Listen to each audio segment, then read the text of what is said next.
Ang pamagat po ng mensahe ng Panginoon ay pinapagatang waiting for God's timing or promises is not in vain. Yun. Madalas kasi akala natin yung paghihintay ay isang bagay na talagang walang kabuluhan. Ito yung kaya ayaw natin eh. Ayaw natin naghihintay sa ating Panginoon, sa perfect timing ni Lord. That's why ginagawa natin yung sarili nating pamamaraan. Diba? Ganun tayo. Kasi nainip tayo na tayo ay yumaman, so tayo mismo yung gumagawa ng pamamaraan para tayo yumaman. Nakalimutan mo ba? So, ganun po yung mga tao. But then again, today, nais ng Panginoon na maunawaan natin yung kahalagahan sa gitna ng ating paghihintay. Na po, alam niyo po, kanina, 3 o'clock in the morning, madaling araw, hindi na po ako makatulog. Talagang, actually, kagabi pa lang, minemeditate ko yung message. And sa sobra siguro na maraming inilalagay si Lord sa aking kaisipan, it seems that para bang merong series of waiting na nais ipahayag ang Diyos sa atin. No po? But then again, I'll try, no, this morning, sa pamamagitan ng Banal na Espiritu na maihayag ng maayos ito pong mensahe ng Panginoon. At samahan niyo po sa Psalm 27, verses 13 to 14, before we pray, no po. Pwede po ba natin basahin to ng mayroong pananampalataya? No po, basahin natin. 1, 2, 3, read.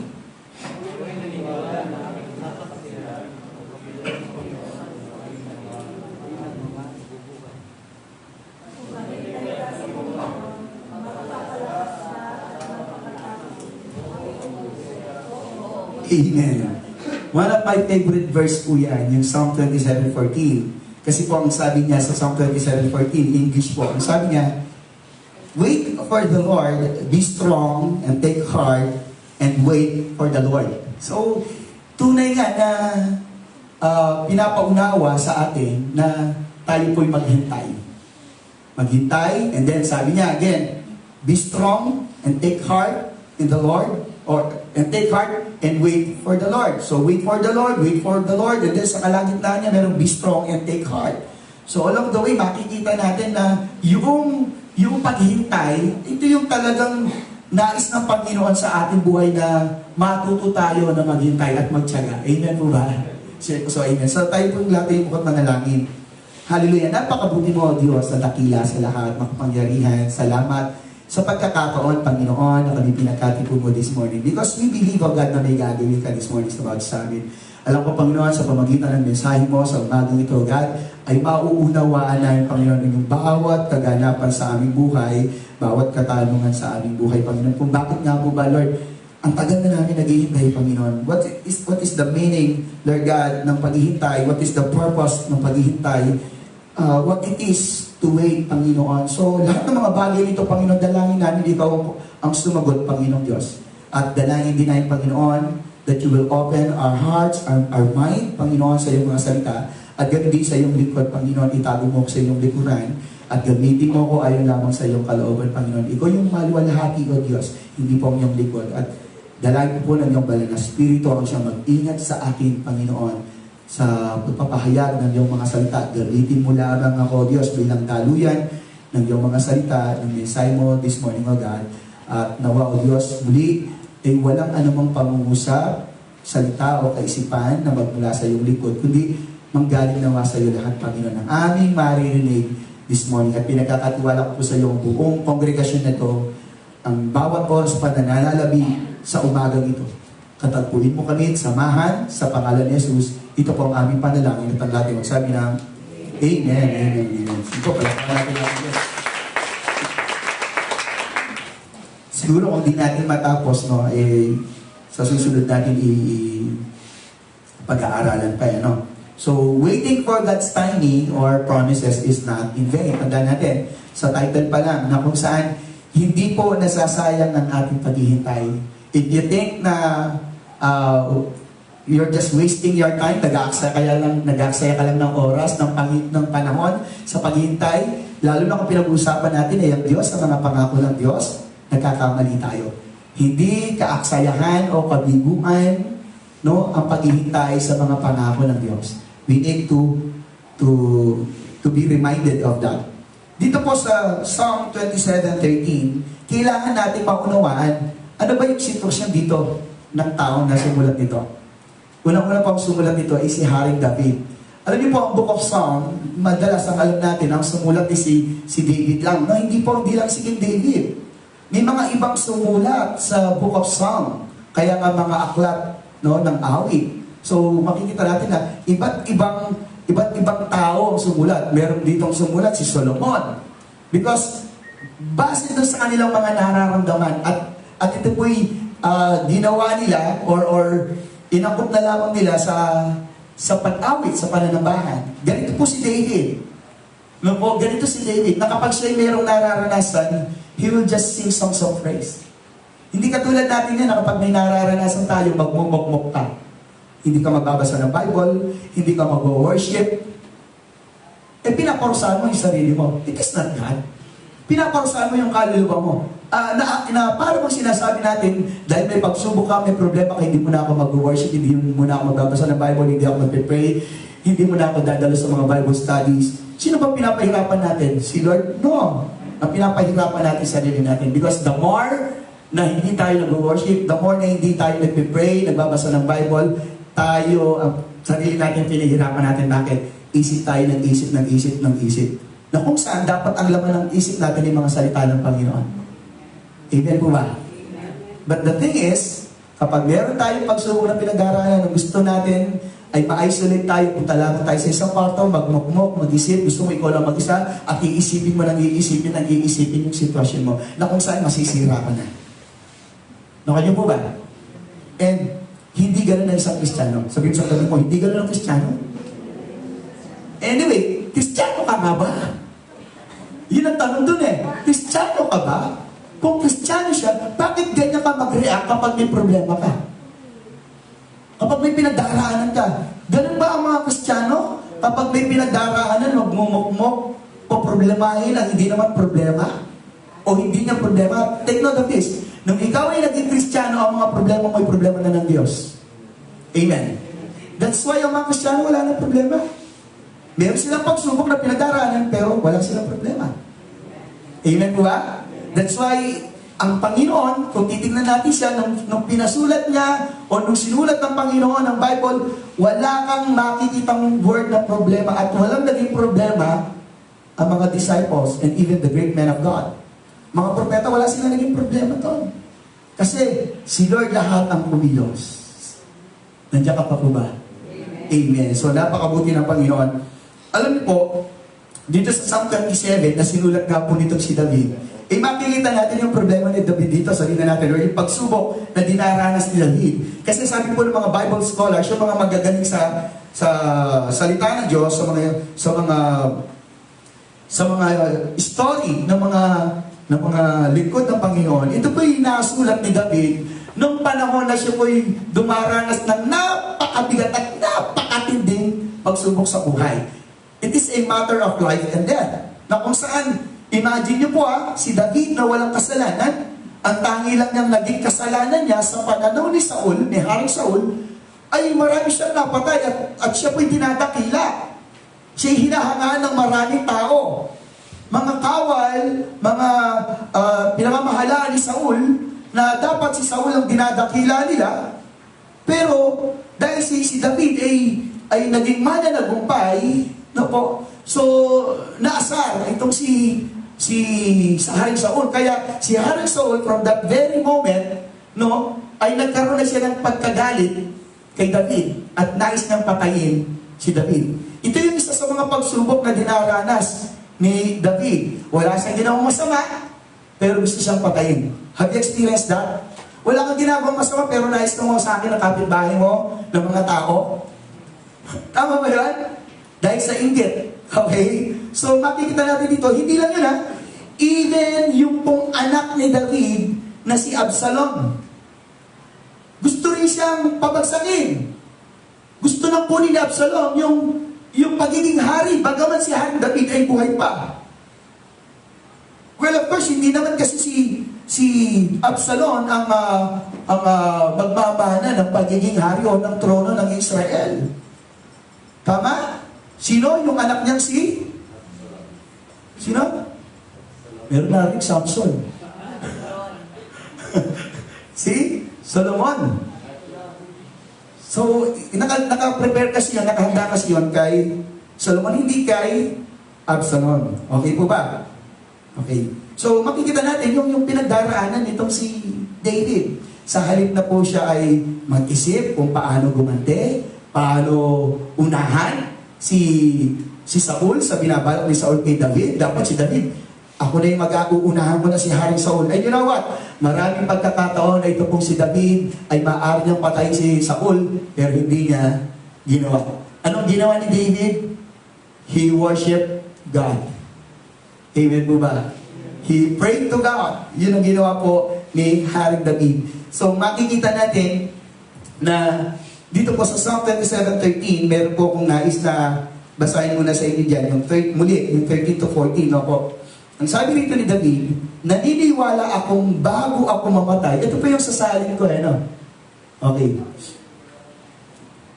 Sa 13, iba kasi yung salin dito na, okay, naniniwala na aking masasaksihan ang kabutihan ng Panginoon sa lupain ng mga nabubuhay. So, iba yung dating, no? Pero dito, makikita natin sabi niya, sa salin po na aking pinakuha, sabi niya, naniniwala akong bago ako mamatay. Sabi niya, bago ako mamatay, kabutihan ni Yahweh aking masasaksihan. Iba kasi yung salin dito sa lupain ng mga buhay. Para bang sa lupong ng mga buhay. Na para bang siya ay, noong mga panahon na yun, siguro sabi niya, buhay pa ako noon. Tama na yung sinabi niya. Pero mas maganda yung salin dito na naniniwala akong bago ako mamatay, kabutihan ni Yahweh aking masasaksihan. Pag sinabi kabutihan, yung pangako niya, yung pagkilos niya, yung kapangyarihan niya, yung mga plano ng Panginoon sa kanyang buhay, mga panukala sa buhay ni David, bago ako mamatay. So, tingnan natin yung mindset ni David. Naniniwala siya na bago siya mamatay, meaning to say, ilang taon bang nabuhay si David? So, doon sa panahon na yun, naniniwala si David na bagaman marami ng ginawang kabutihan ng Diyos sa kanyang buhay, and yet, still si David ay naniniwala na mararanasan niya ang kabutihan ng Panginoon until the very end of his life. Hanggang sa dulo ng kanyang buhay. Nakuha niyo po, church? Kasi nga ang Diyos ay hindi tumitigil na gumawa ng mabuti sa ating buhay. Hindi ko lang alam bakit hindi natin nakikita yung kabutihan ng Diyos sa ating buhay. Kaya inip na inip tayo Lord, nasa na yung pinangako mo? Nasa na yung promotion na pinangako mo? Lord, nasa na yung pera na pinangako mo? Nasa na yung kalakasan? Nasa na yung business na pinangako mo? Hanggang ngayon, hinahanap natin. Pero sa totoo lang, binigay na ng Panginoon yan. Hindi lang natin nakikita. Hindi lang natin ina-appreciate. Kasi ang tao, iba yung pamamaraan niya sa pag-appreciate ng mga bagay-bagay sa kanyang buhay. In fact, ang mga tao, they love to appreciate yung kabuhayan o yung sitwasyon ng ibang tao kumpara sa kanilang buhay. Lagi natin nakikita yung pag-angat ng tao, mga kapitbahay natin, pero yung pag-angat natin, hindi natin nakikita. Nakuha po ba? At nagiging basihan o standard ng ating pamumuhay, yung pamumuhay ng iba na dapat ganyan din ako. Dapat may TV sila, may TV tayo. Pag may sakyan sila, kailangan sakyan tayo. Pag may bahay sila, kailangan may bahay tayo. At kinukumpara pa natin kung saan, siya nagsusundan lang tambay lang siya. Bakit gano'n? O bakit si pastor walang trabaho? Bakit may ganito siya? Akala niyo lang wala akong trabaho, pero ang trabaho kay Lord. Kasi hindi pa kayo nag-a-apply In fact, employed kayo kay Lord, pero nag-resign kayo. Or nag-leave kayo. Sa trabaho, dati ka nag-lilingkod sa kanya, nag-leave ka. May matatanggap ka ba kay Lord? That's why until now, naghihintay ka pa rin sa mga blessings from God. Kaya nga ikaw ay nahihirapan, hanap ka ng hanap ng mga bagay para maranasan mo yung bagay na nais mo. Hinahanap mo lagi. Sinasabi ng Bible, lahat ng pangangailangan natin, hinihanda na ng Panginoon. Diba? Hanapin daw natin yung kagalakan sa Panginoon. Hindi sa mga bagay-bagay. Nakuha niyo po ba, church? Tanda naman natin na sinasabi ng Panginoon, ito po yung pinangahawakan ni David. Sa Isaiah 60:22, ang sabi nga na, the time is right. I, the Lord, will make it happen. Sa tamang panahon, sa itinakdang oras at panahon ng Panginoon, ang lahat ng bagay ay magaganap. Alam ni David yun. Because in the first place, David waited for more than, sabihin na natin, 25 years or 15 years of his life para lamang maging hari. Nakanyo mo ba? Imagine that, for 15 years. Naghintay siya para siya maging hari. Si Abraham waited for 25 years para lamang po magkaroon siya ng anak. Nakanyo po ba, church? Pero hindi sila binigo ng Panginoon because that is the right time of God for them. Kapag nangako ang Panginoon sa atin at sinabi niya, 10 years from now, ikaw ay magkakaroon na ng business, asahan mo yan 10 years from now. O sige, pastor, hindi pagka malapit na 10 years, doon na lang ako magiging totoo kay Lord. No, church. Ang Panginoon hindi pwedeng dayain at hindi siya padadaya. You know what, church? Pag sinabi ng Panginoon 10 years, pagpapalay kita, bibigyan ka ng business, who knows? Nakita niyo yung pagiging masigasig mo. Ibinigay niya kagad. Tama po ba? And remember this, ang sabi ng Panginoon, the moment na nag-pray ka, ibinigay na niya. Tama? So, pastor, kung ibinigay niya, and then 10 years, yung pinangako niya, ang sinasabi ng Panginoon, may bahagi kasi on that waiting time, doon mo talagang ma-realize na this is it. Ito'y galing sa Panginoon. And sa mga panahon na yon, within that period of time, maaaring hindi mo pa makita na this is the promise of God. Kasi parang malabo pa eh. Pero alam niyo kung kailan lumiliwanag yan? Kapag lalapit ka kay Lord. Ang isang bagay, pag nasa malayo, hindi mo makita. Malabo siya, tama po ba? Pero the moment na lumapit ka, kitang-kita, klaro. Tama mo ba? So kaya hindi mo nakikita yung pangako ng Diyos sa iyo, yung plano ng Diyos sa iyo, kasi napakalayo mo. Gano'n pa ba kalayo kay Lord? Kaya hindi rin natin nakikita yung kakayahan ng Diyos sa ating buhay. It is because, gaya lamang sa istorya ng isang bata. Ang sabi niya sa tatay niya, Tay, gaano po kalaki ang Diyos? Sabi niya. Well, of course, alam naman ng tatay na hindi na kaya ipaliwanag yung kalakihan. Because God is infinite. Amen po ba? God is limitless. Ibig sabihin, God is immeasurable. So, ang sabi po nung tatay, nakikita mo ba yung aeroplano na yun? Opo. Ang sabi niya. Opo. Nasusukat mo ba siya? Maliit lang, tay. Maliit lang, ginanin nyo. Okay, di ba? Kasi layo ng aeroplano eh. Ang liit lang pala niya. Dinala ngayon ng tatay yung bata sa airport. Face to face nakita niya yung aeroplano. It's huge! Kanyang laki! Namangha siya. Bakit? Kasi lumapit siya. Tama po ba? So makikita natin, the more you get closer to God, mas nakikita mo yung kalakihan niya, yung kapangyarihan niya. At nabibuild yung paniniwala mo na magaganap ang mga bagay sa takdang panahon na itinagda ng Diyos sa buhay mo. Amen po ba? Palakpakin nga natin si Lord. Remember that verse, Isaiah 60:22. Sa Hebrews 10:23, binibigay ko po sa inyo yung mga verses na nagpapatunay na ang Diyos po ay tapat. Ang sabi rito, magpakatatag tayo sa ating pag-asa at huwag nang mag-alilangan pa sapagkat tapat ang nangako sa atin. Mga verses na talagang tunay nga na makapagbibigay kalakasan sa atin kapag ikay nanghihina, kapag feeling mo walang-wala ka ng pag-asa. Okay? Ang sabi ng Panginoon, magpakatatag tayo sa ating pag-asa. Our hope is Jesus. Ibig sabihin, magpakatatag tayo kay Jesus. Sa ating pananampalataya sa Kanya, sa paglilingkod sa Kanya, sa pagsunod sa Kanya, at huwag nang mag-alilangan. Let there be no doubt in our life, in our mind. Huwag kang magdududa. Sabi mo sa kapatid mo, huwag kang magdududa. Sapagkat tapat ang nangako sa atin. The one who made the promise is faithful. Ganun ang ating Panginoon. Amen? Di ba, sana kung si pastor nangako sa inyo, magduda na kayo. Pero kung si Lord ang nangako sa inyo, panghawakan niyo yan. It will not be delayed. Nakuha niyo mo ba? Hindi i-delay ni Lord. Ngayon kung sasabihin niyo, ang tagal naman, Pastor.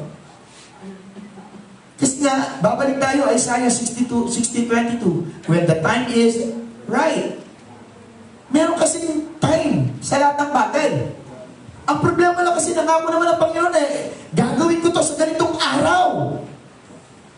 Huwag tayong magmadali. Remember, anong pangako ni Lord kay Abraham? Abraham, sa susunod na taon, ganito rin panahon, ganito rin oras, ganito rin araw. Manganganak si Sarah. Naganap sa takdang araw. Again, si Lord, hindi advance, hindi late. He is on time. Tama mo ba? Nasa atin lang yan Nasa atin lang yan paano tayo maging mapagtiis sa paghihintay. Amen. Another verse sa Psalm 145, verse 13. Sabi niya, the Lord is faithful to all His promises. Grabe.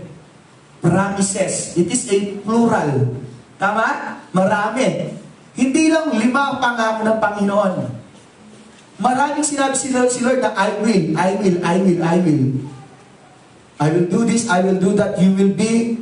Maraming ganun na salita ang ating Panginoon. Hindi kayang bilangin sa ating mga daliri. Hindi lamang sa 20.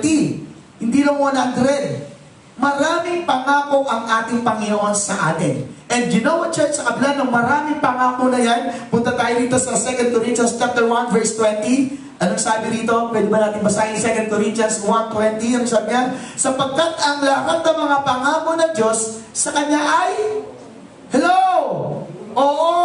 Kaya't sa pamamagitan niya ay aming sinasambit ang amen sa ikaluluwalhati ng Diyos. Alam niyo po sa English version, ang sabi niya, for no matter how many promises God has made, hindi pinag-usapan kung gaano karami o bagaman marami, sabihin na natin ang pangako ng Panginoon na sinabi niya sa atin o ipinangako niya sa atin, they are yes. Lahat yun yes. So whether we like it or not, patay ka, buhay ka nung nangako ang Panginoon. For example, nangako siya sa iyo, buhay ka, at namatay tayo. Ang pangako ng Panginoon, magaganap at magaganap. Kahit patay na tayo. Makaliw mo ba? Hello? Parang hindi kayo masaya. Na magaganap ang pangako ng Panginoon kahit patay ka na. Kasi ang pangako ng Panginoon ay hindi lamang nakadepende sa atin, hindi lang para sa atin. Ito'y nakapangako sa atin at sa mga susunod na lahi ng ating family. That's why kapag tayo po ay naglilingkod sa Panginoon at nangako ang Panginoon sa atin, kapag naging mabuti kang lingkod ko, I will bless your family also. Hindi lang ikaw, I will bless you. Pag sinabi, I will bless you, pati mga anak mo, asawa mo, mga family mo, mga kaibigan mo, tuloy-tuloy lang yan. Naman niyo po ba, church? Kasi magiging bahagi ka, dahil yan ang pagpapala na yon. Kaya kahit mamatay na tayo, naruroon pa rin ang pangako ng Panginoon, hindi mamamatay yun. They are yes to God. Gaano mang karami yan? Yes to God. Amen? So, gagawin lang natin is that, dahil yes kay Lord John, ano gagawin natin? Sasabitin natin yung Amen. Kaya lang hindi Ang daming pangako ni Lord, instead na sabihin natin, Amen Lord, naway maganap. Amen, I claim, I declare, I possess your promises. Kasi hindi Ang lagi natin ginagawa, ang tagal naman Lord, nainip na ako. Di ba ganun ginagawa natin? Nainip tayo sa pangako ng Panginoon, nagmumukmuk tayo, tumatalikod tayo sa Diyos, nagpapahinga tayo sa paglilingkod. Tama ba? Ganun ginagawa natin. Aminin natin sa hindi. We stop reading the Bible, we stop worshiping, we stop praying, we stop devotion, we stop meditating, we stop going to church. Bakit? Kasi yung pangako nila, hindi mo nakakamit Para naman tayong bata. Na kapag pinangakuan yung bata, at hindi natupad, magmumukmuk yung bata, ganun ka ba? Tumatanda ka pa, urok? Hello? Ganun ba tayo? Dapat hindi ganun. That's why the Lord says, upon waiting sa paghintay natin sa Panginoon, ano sabi niya? Again, sa verse 14, be strong and take heart. Nandun yung magpalakas ka, palakasin Ayusin mo yung sarili mo. Nandun yun. Hindi pa natin nababasa itong verse na ito. Sabi niya, maghintay ka sa Panginoon, magpalakas ka at magpakatapang ng iyong puso. Are you there, church? Hindi ka pa ba? Alam niyo, sa totoo lang, ako po, tagal ko na rin naghihintay. Lord, kailan ba magmamature, mag-grow yung lahat ng mga kamagagawa? Because sa aking isipan, alam ko, parang ginawa ko naman nagturo. No? Parang ako, alam ko, ganun na, nagturo na ako, nag-discipleship na, nagme-mentoring ngayon, may Bible study, may dinala pa nga yung discipleship sa bahay eh. Kasi hindi makapunta sa church, dinala pa namin yung discipleship sa bahay. Imagine that, ginawa na namin lahat. Pero Lord, bakit gano'n? Until now, ako inip na inip. Kasi alam niyo bakit? Hindi tayo makasulong eh. Hindi tayo makasulong. Have you experienced that, na kayo may pupuntahan at nakasakay na kayo lahat sa sasakyan, paalis na, and then merong isa na focus ng delay? Have you experienced that? O merong dalawa na masyadong nagpa-importante? Diba? Ibis na nakasulong na tayo. Ibis na na-promote na tayo, nakalabas na tayo, and yet may mga tao tayong hinihintay that they're not yet ready. Hello? Tapos inip na inip ka sa paghihintay sa pangako ng Diyos sa'yo. You will not receive the promises of God kapag hindi ka umaakbang patungo sa Kanya. Ibinigay na ng Diyos eh. Tama. All we have to do is to have a step of faith. Lakad tayo. Alam nga namang si Lord pa yung lalapit eto. Gusto niya ba yun? Kayo na yung nagbibigay? Kayo pa yung lalapit doon sa humihingi sa'yo? Do you like that? Ganun ba yung gusto nyo? Na parang ako na kayo magbibigay, for example, o kaya kayo na ang magbibigay, bibigyan naman ni Shailene, Pastor, lapit ka. Ako? Napakapangit naman yata pag-uugali yun. Tama? Lalo na ang Diyos ang nagbibigay.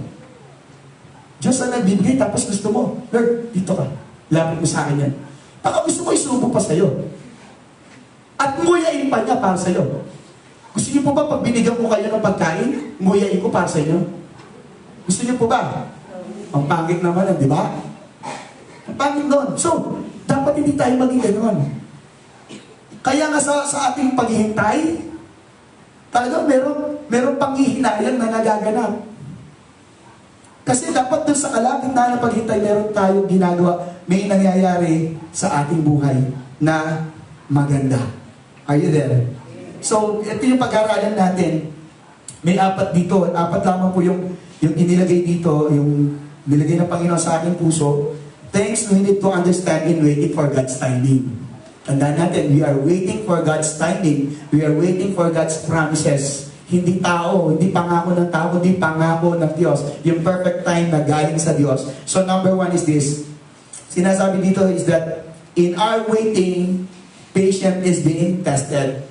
We need to understand na sa paghihintay natin, kaya nga ang Diyos, pinaghihintay na tayo, hindi dahil sa gusto niya lang tayo maghintay.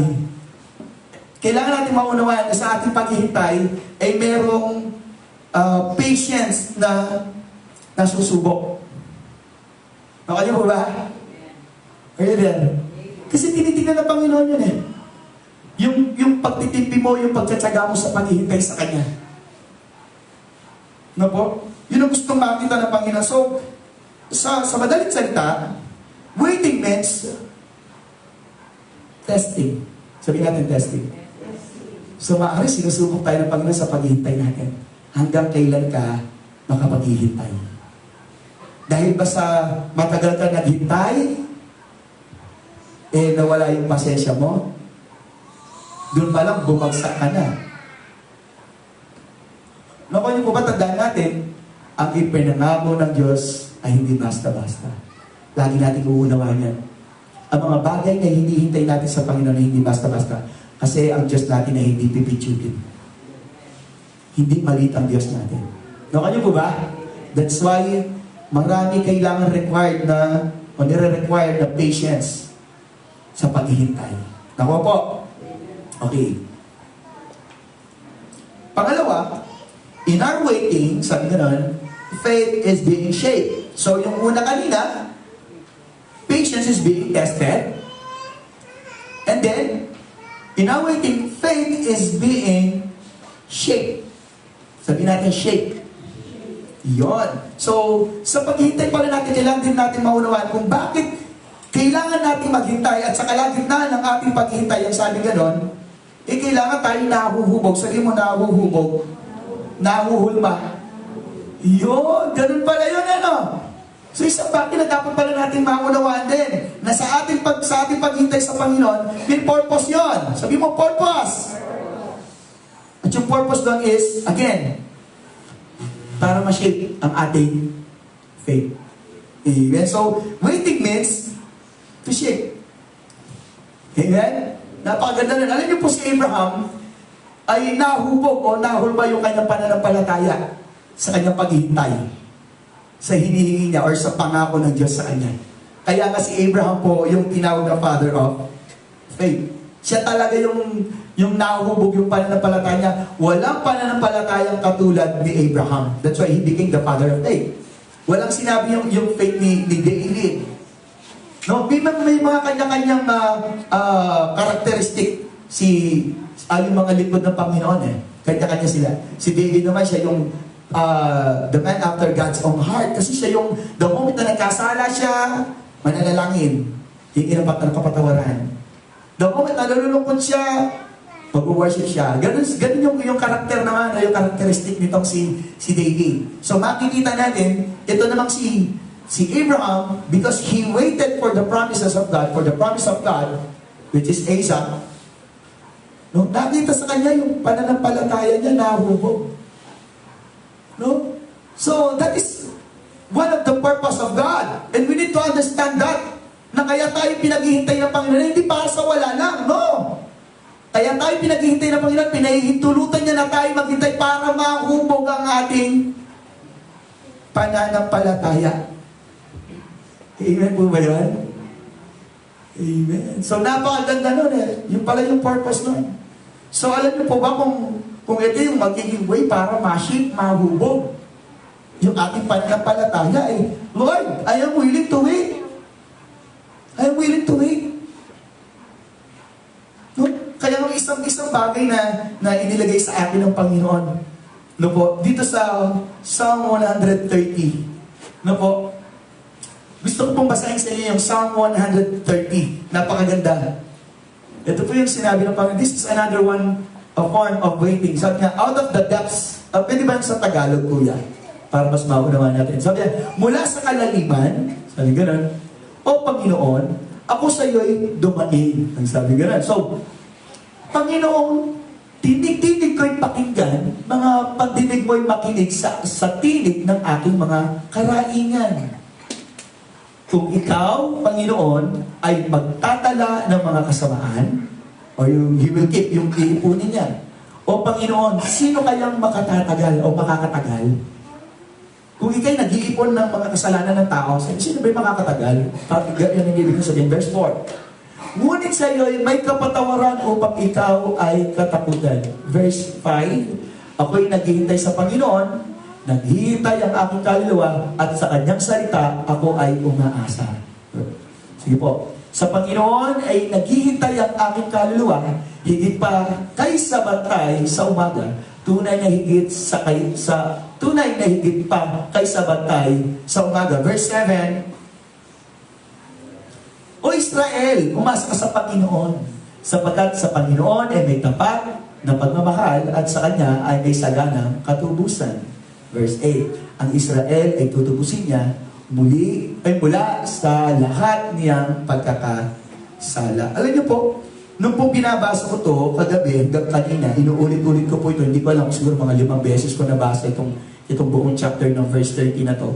And the revelation of God here is willing to wait.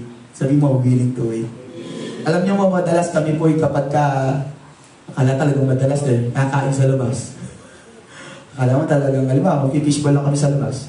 Social po kami. Sasabihin ng titinda, willing to wait po. Nakuha niyo po ba? Siyempre ko, dahil gustong-gusto mo namang kumain, di ba? Halimbawa, lalo sa mga restaurant na malilit lang yung pwesto, and then talagang mabilis sila, ilan lang yung table nila. And then dahil gusto mo masatisfied eh. Tama po ba?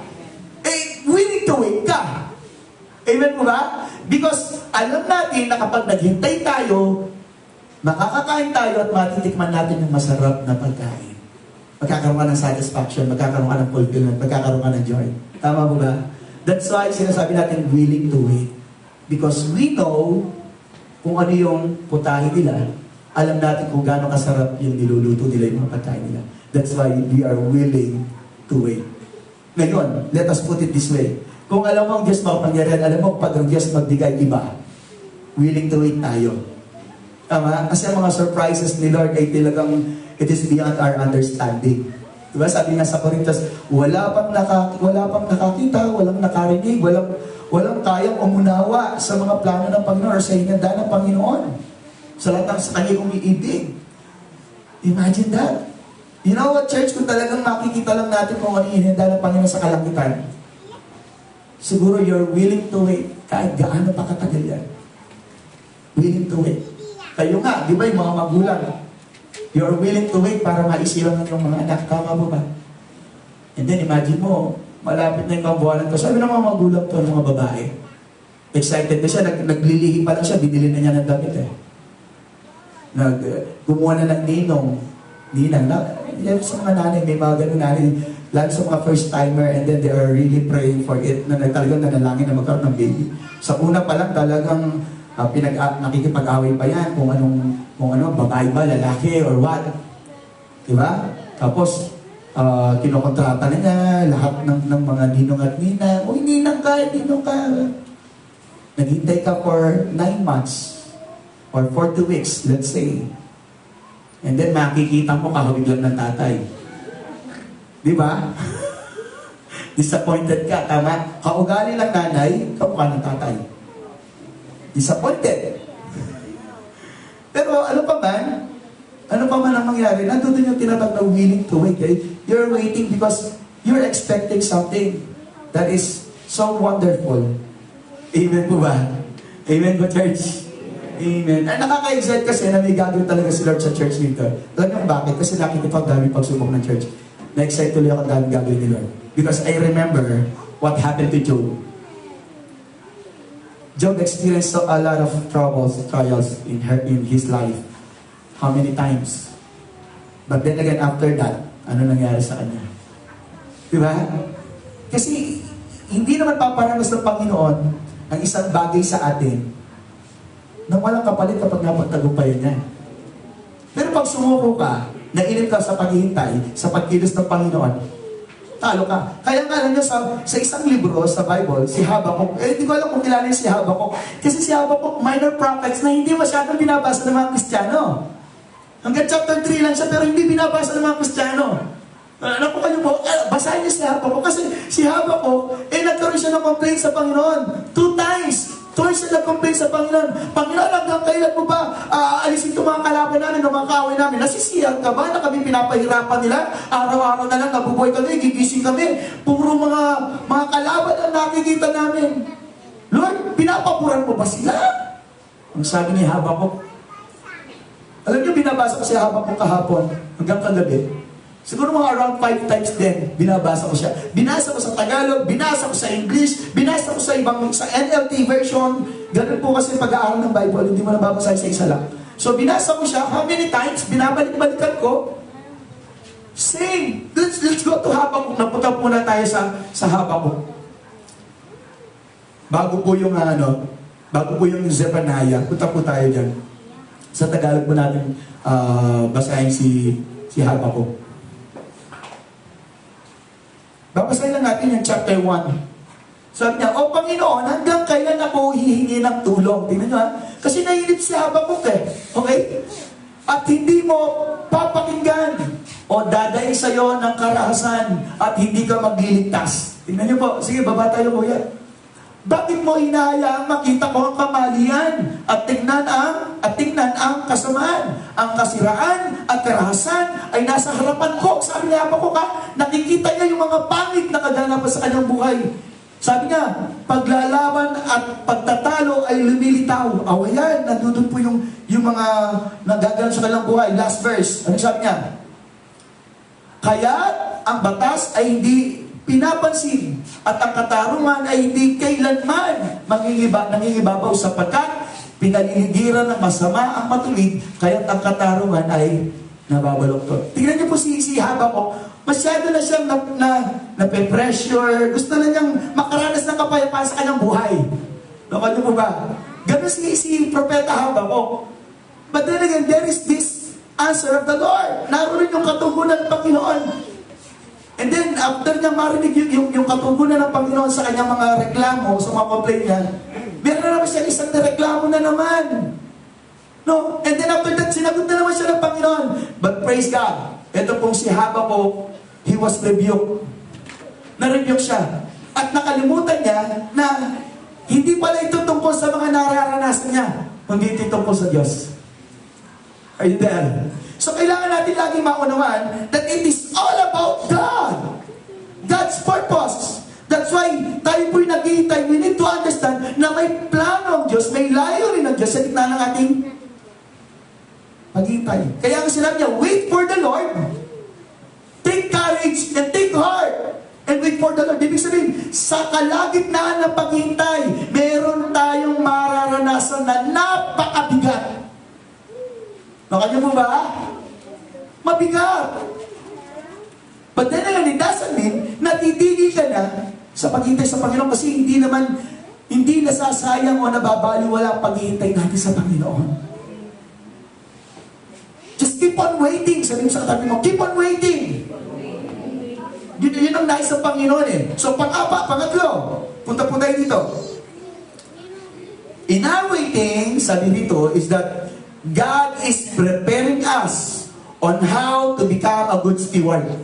Napakaganda nun eh, no? Sa ating palang paghihintay, tayo po ay inihahanda ng Panginoon kasi hindi pa tayo handa.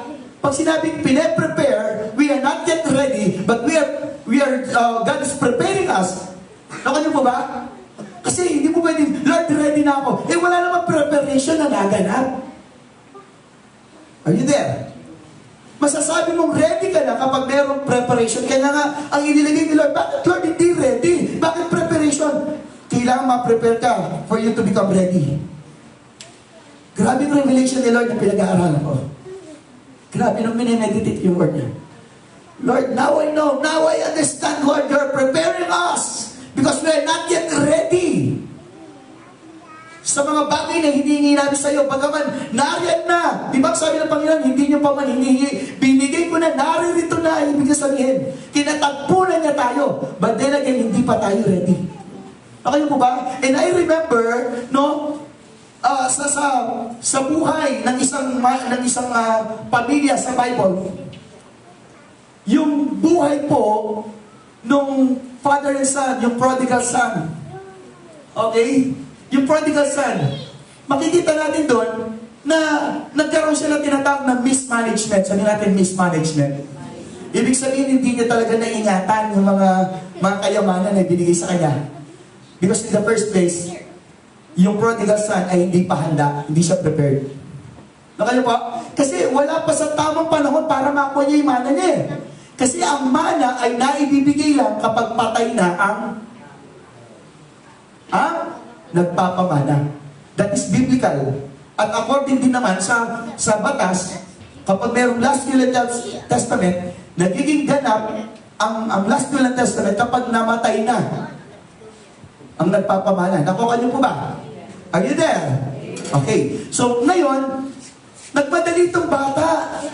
Tay, kunin ko na yung mga kayamanan ko, yung mga mana ko, kunin ko na. It's not yet time. Hindi pa siya ready. Hindi niya pa kayang i-manage. Hindi pa siya mapagkakatiwalaan. Hindi pa siya isang mabuting katiwala. Nakuha?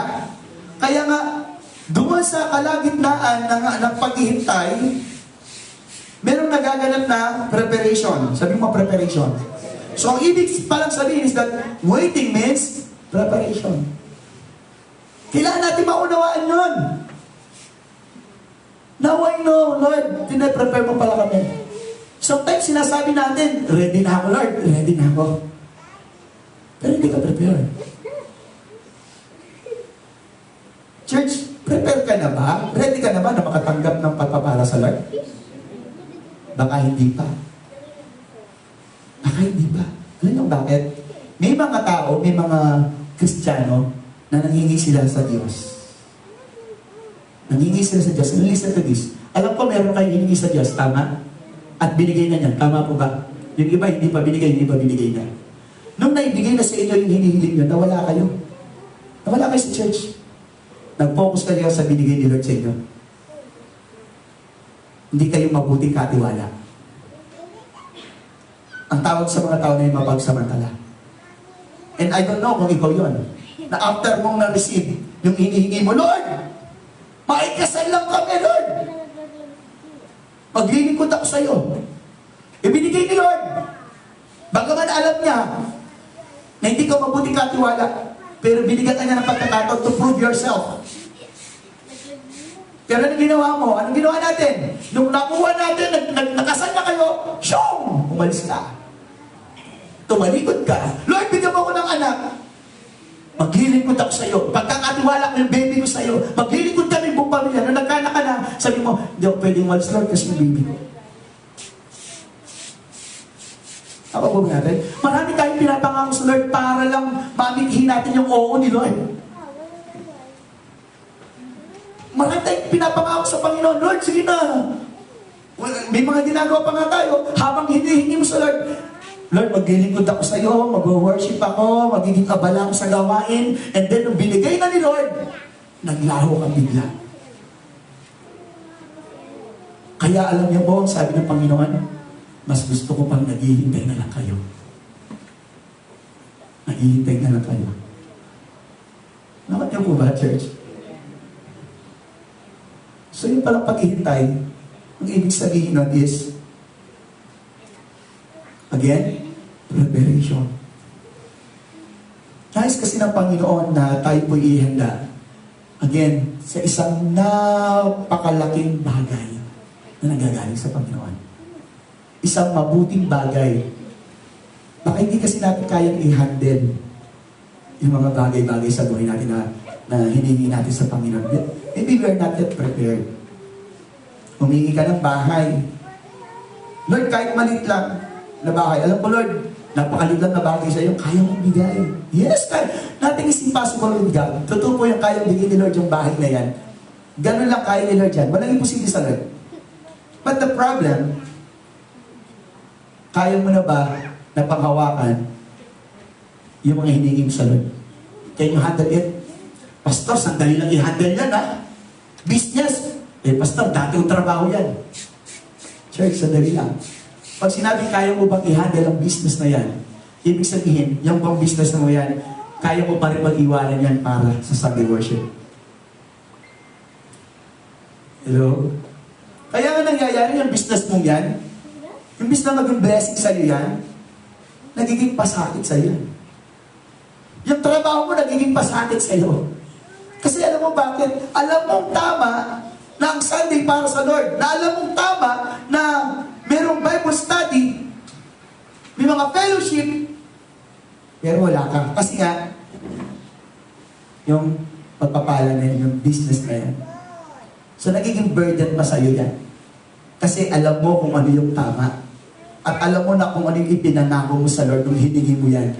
Lord, magiging masigasig ako sa'yo. Eh, nung panahon na naghihintay ka sa Panginoon Lord, bigyan mo lang ako nito. Bigyan mo lang ako niyan. Gagawin ko lahat. Talagang nagpakitang gilas tayo sa Panginoon. Anong ginawa natin kay Lord? Excuse the term, niloko natin siya. Pero alam niyo po, isang bagay na sinasabi ng Panginoon ito, hindi ang Diyos ang niloko natin. Sarili natin. So, ibig sabihin, madalas mong niloloko ang sarili. Madalas nating niloloko yung ating sarili. Ako niyo po ba? Hindi ko alam kung ganun ka or ganun. Sino sa atin yung ganun? Na pagkatapos mong nakakuha yung hinihingi mo kay Lord, Lord, maborn again sana yung family ko. Lord, masama ko sana sila. Nung nasama mo na, ikaw naman yung tumalikod. Nung binigyan ka na ng trabaho, sabi mo nga, may mga kapatid tayo, ang dami nilang prayer request. Pastor, prayer request, ganito. Ang saya-saya nila. May mga kapatid tayo, no, na yung prayer request nila, kinasal sila. Pero, kumusta yung paglilingkod mo sa Panginoon after mong nakamit yung pangako ng Panginoon, hinihingi mo sa Kanya?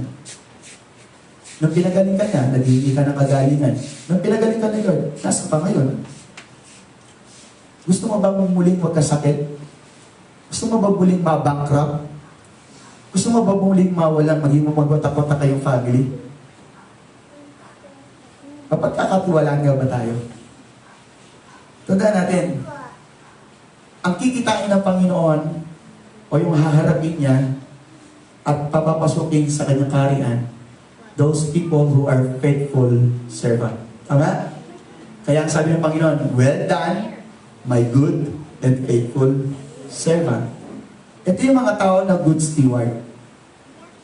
Okay na po ba? Ito yung mga tao naging tapat na sa kabilaan ng mga overwhelming blessings, yung sobrang pagpapala sa kanilang buhay, ay hindi nila nakakalimutan magpasalamat sa Diyos. That's why kanina, habang nag-worship tayo, nakakalungkot yun. It is time for us to give thanks to God. Kasi naghintay ka ng how many hours sa pagtulog mo para gumising ka? Tama? Ilang oras yung hinihintay mo para, hindi mo naman alam, magigising ka bukas eh. Or the next day, or magising ka ngayon. Ilang oras yung hinintay na yun para makapagpasalamat sa Diyos. Lord, thank you. Inisip mo ako. Pero hindi natin maibigay sa Panginoon yun. Ako po ba? Marami siguro binabaga-baga ako ng Holy Spirit kanina madaling araw. Bakit hindi ako makatulog? Ang aga. And then, nagbabasa ako ng Bible, pinag-aaralan ko yung message. Ano pa ba yung i-director? Hindi ko alam kung ano gagawin ko. Ikot ako, punta ako sa church, mag-pray ako. Inayos ko pa yung mga board, bagaman naayos na, pero inayos ko pa ulit, tinignan ko yung mga lights, inayos ko. Kasi excited ako today. Kasi nga doon sa message na i-reveal ni Lord. At excited din ako kasi makikita ko kayo na sabay-sabay tayo magpupuri. Pero hindi pala. Okay, marami dito maawit, sumasayaw. Pero yung praising wala. Wala yung worship. Worship is different sa pagtaas ng kamay at saka sa pag-awit. Worship is different from singing. Praising is different from dancing. May mga kaibahan po yan. Ang pagkakaiba niyan ay yung pagsasapuso. Yung motibo, yung kaisipan, yung kaluluwa, yung spirito mo, saan nakaset? Ako niyo po ba? Okay. Punta po tayo sa susunod, pang-apat, panghuli. Sabi niya, in our waiting, sabi gano'n, ito yung isang bagay na napakaganda. Improvement happens. Sabi niya, improvement happens. So, it means na waiting means improvement. Tama ba yan? Sa pag-waiting mo, because again, ang gusto ng Panginoon is maging mabuti tayong katiwala sa mga bagay, no, na hinihiling natin sa Kanya. Sa mga bagay, kahit hindi mo pa hinihiling. No, there are times kasi hindi natin hinihiling pero dumarating. Tama mo ba? How many of us here receive blessings from God na hindi mo hiningi pero binigay niya? Yung buhay, hindi mo hiningi yan pero binigay niya. Yung hangin, hindi mo hiningi yan pero binigay niya. Tama? Everything na nasa paligid natin, talagang binigay ng Panginoon yan, hindi mo hiningi yan. Ganun ka-generous ang ating Panginoon. Amen po ba? So, ang nice ng Panginoon is that in our waiting, again, dahil magiging good, yung good steward, He will handle such a huge thing or blessings from God, let's say. Okay? So, kailangan merong improvement. Nakalimutan mo ba? Kailangan mag-improve tayo. So, yung sabi mo, mag-improve tayo.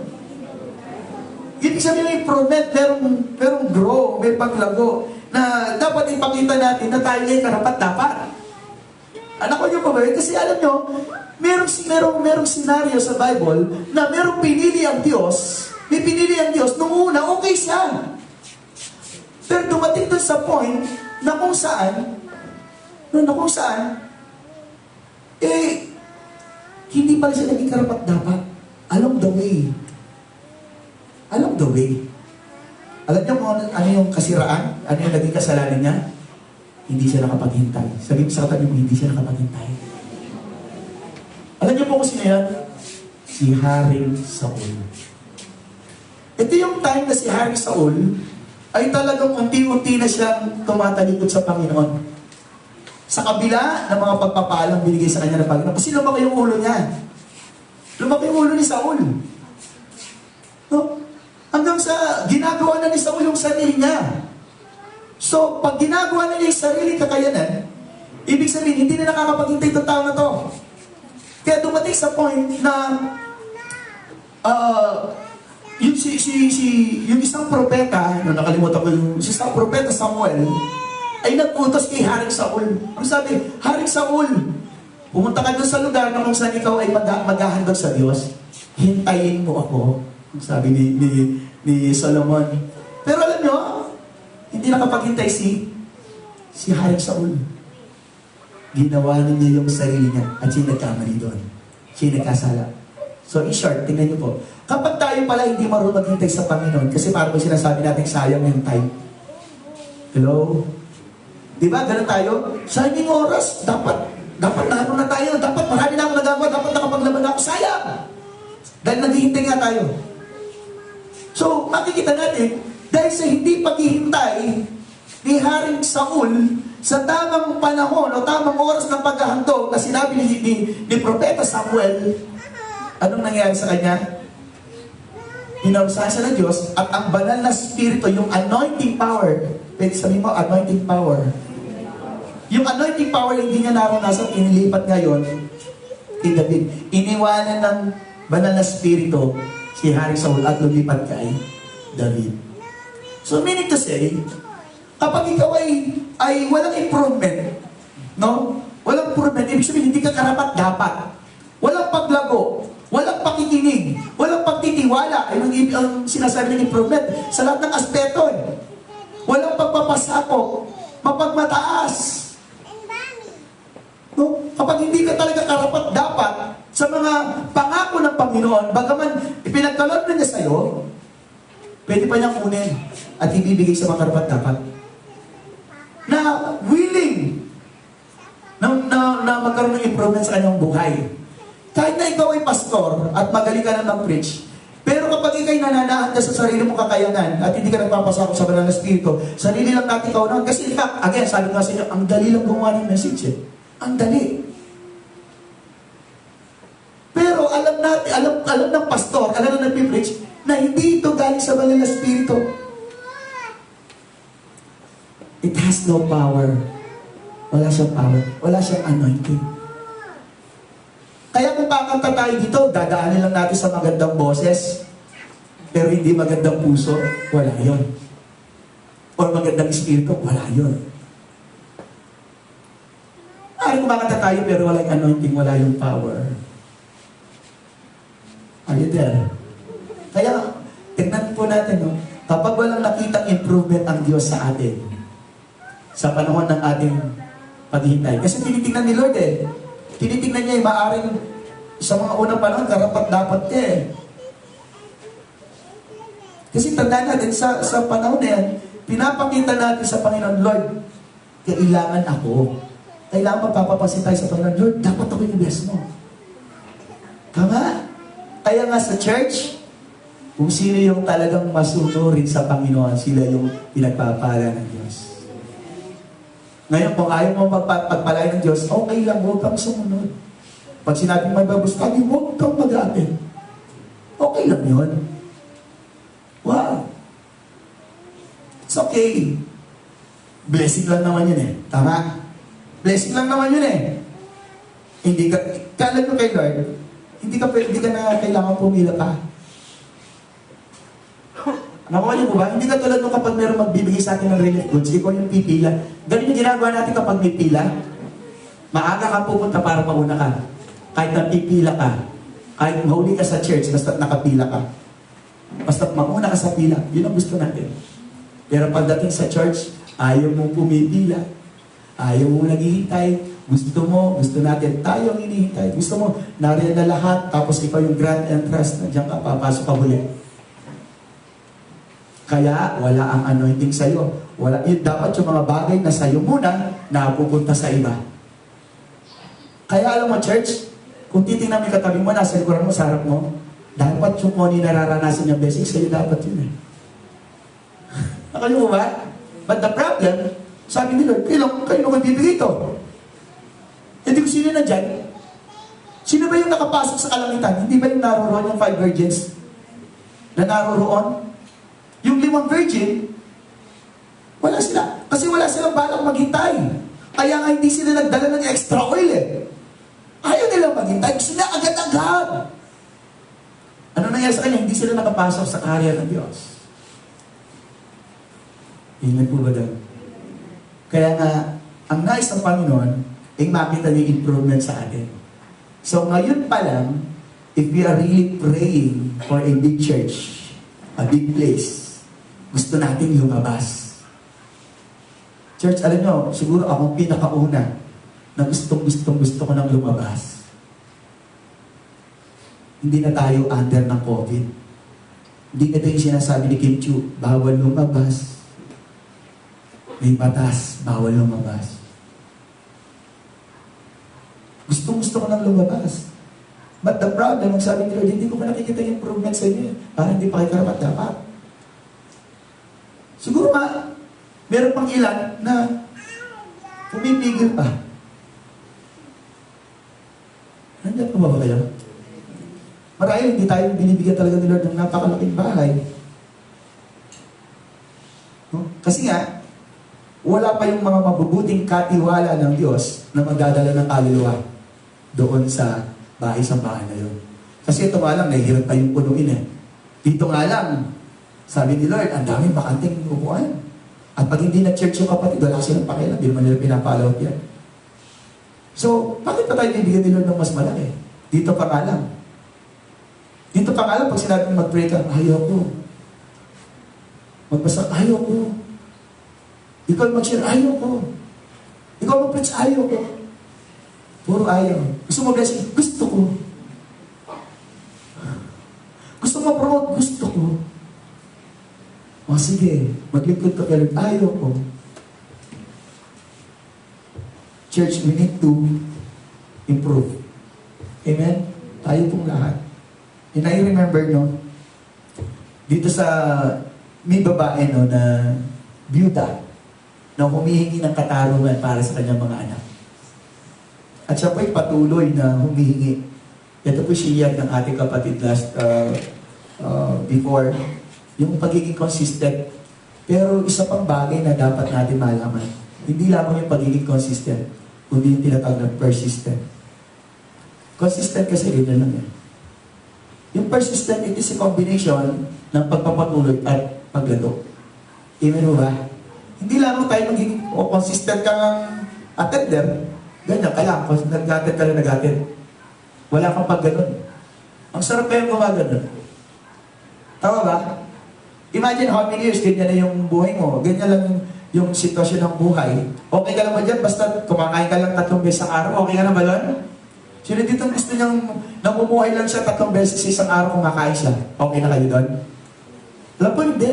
Nasasabi lang natin paminsan-minsan niya, pakitang tao lang yun. Ay kami, pastor, okay lang kami. Basta magkakasama lang kami. Siguro kahangalan yun kasi nungalingan niya na masasabi ko. Kapag sinasabi mong, kami, pastor, simple lang ang gusto namin. Maliit lang na bahay. Sino gusto maliit na bahay? Alam niyo ba yung experience na maliit na bahay? Tapos ang anak mo isang dosena? Hello? Nililimitahan mo si Lord. Alam niyo, kaya inilagay ng Panginoon yung pangalan natin infinite. Because our God is infinite. Malaki ang Diyos, hindi kayang sukatin. Amen po ba? So, ganun ang ating Panginoon. Dapat merong, kung merong consistency, meron namang pagiging persistent. No? Sa ating buhay pananampalataya. Huwag ka lang basta nakaupo dyan. Sabi nga nung isang kapatid natin, nag-usap kami, sabi, nakaupo lang ako. Sabi, ayaw niya nakaupo lang. Gusto niya magpagamit siya. Sana ganun lahat yung ating puso. Yung magamit ni Lord. At saka pa ba? Alam niyo kasi kapag nagpagamit ka kay Lord, again, lagi sasabihin sa inyo, ibang magpasweldo si Lord. Kung alam niyo lang. Kung alam niyo lang, siguro lahat kayo magre-resign na kayo. Kung alam niyo lang, no, na ibang magpasweldo si Lord. Meron kang SSS din sa Kanya. Meron din pag-ibig, lalo na. Ganun si Lord. Kaya hindi ka mabobokya. Hindi ka matatalo kay Lord. Lagi naman natin sinasabi yan. Amen po ba? Kaya nga, alam niyo po, huwag niyong pagbilisan yung mga bagay-bagay sa buhay. Again, ang buhay kasi ay hindi naman pabilisan. Tama niyo po ba? Hindi naman kung siya yung una nagkasasakyan, bakit siya nauna siya? Hayaan mo lang siya. Bakit? Kasi after 5 years, luma na yan. Doon ka bumili. Modelo siya yun. Tama ba? O ngayon, after 20 years, 30 years, o di kapag ka 70 ka, doon ka bumili sa sakyan. Bago pa yun sa'yo. Yung sa kanya, luma na. Maaaring nakasampung bago na siya. Pero, pag bumili ka, magiging bago pa rin sa'yo. Nakanyo po ba, church? Hayaan lang natin sila. Huwag kayong maigit sa nararating ng ibang tao. Ang sabi naman ng Bible, ang buhay ng tao ay hindi naman base sa mga kayamanan na meron siya. Hindi naman yung basihan ng isang masayang o maligaya o matagumpay na pamumuhay. Ang matagumpay na pamumuhay ay yung may Kristo sa puso. May Kristo sa buhay. Namumuhay sa kabanalan ng Diyos. Imagine mo kapag wala ka kay Lord, sinasabi mo na kay Lord ka, sinasabi ng labi mo na kay Lord ako. Di ba? Remember, pinag-aralan natin yun. I know God, pero wala ka sa piling ng Diyos. Pinag-aralan natin yan. Or, God, I am with the Lord, but the Lord is not in me. Pinag-aralan din natin yan. Magkaiba kasi yun eh. Sinasabi mong Kristiyano ka, pero hindi ka sumusunod kay Lord. Hindi ka nagpapagamit kay Lord. You are not a Christian. Hindi ka Kristiyano. Masakit. Pastor, hindi pala ako Kristiyano. Hindi ka Kristiyano kapag hindi ka nagpapagamit kay Lord. Ako niyo po ba? Masasabi mo bang tricycle driver ka or driver ka pag hindi ka nag-drive kahit may sasakyan ka?